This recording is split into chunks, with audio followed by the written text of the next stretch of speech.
This is Richard Zaric with Belgrade Greed, and he is from Winnipeg, Manitoba. Hello. Belgrade Greed is a 6-part black and white crime-based miniseries that takes place in Belgrade. It's about Zoran, an innocent young man who gets caught between rival gangs and by the police for a crime that he didn't commit.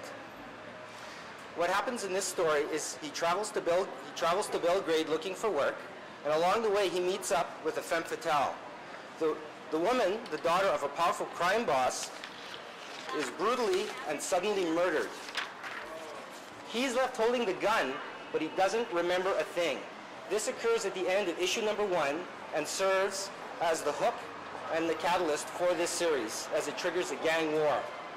The tone of this series is obviously very noir, perhaps a cross between The Godfather and Chinatown with a bit of Sin City and The Fugitive thrown in for good measure. Thematically, as the title suggests, it's about greed, for money, for power, for physical attraction. The art is by Ryan Sargent, clean, crisp styles that match the tone of the story. The story itself obviously takes place in Belgrade shortly after the 1999 NATO bombings. The country is in shambles and infrastructure is ruined. However, international aid money has been provided to help rebuild that infrastructure.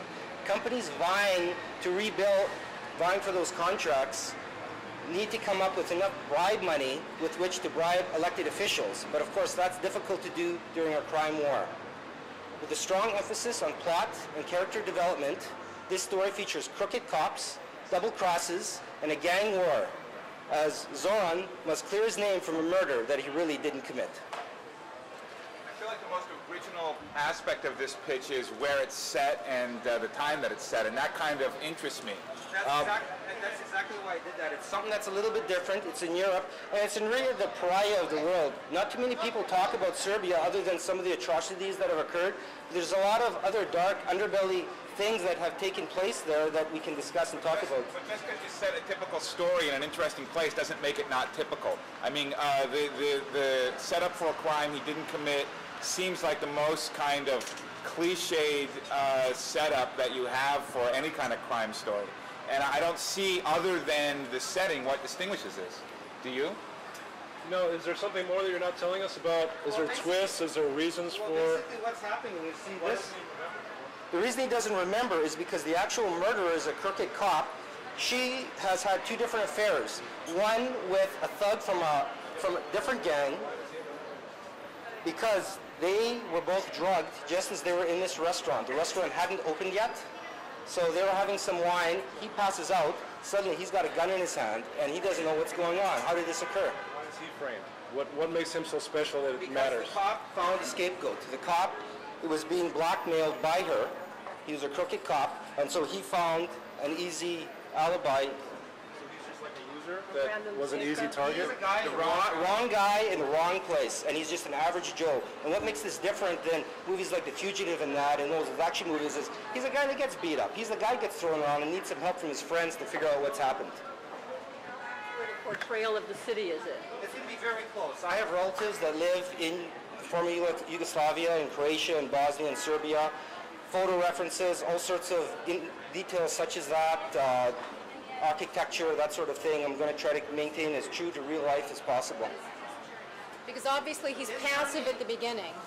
Serbia is in shambles. Unemployment is high. He's a university student that rallied for democracy and everything else, but it's not working.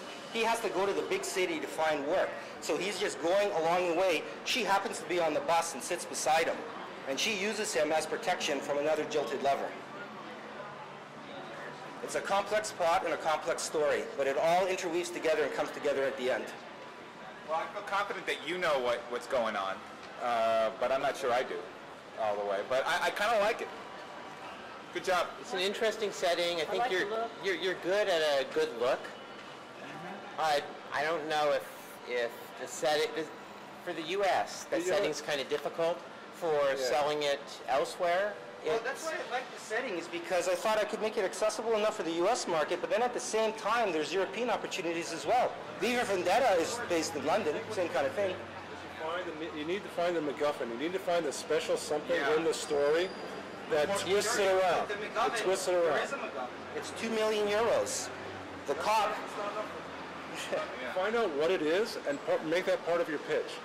because I agree. It doesn't sound like anything we haven't seen a million times, but make it something that we will remember.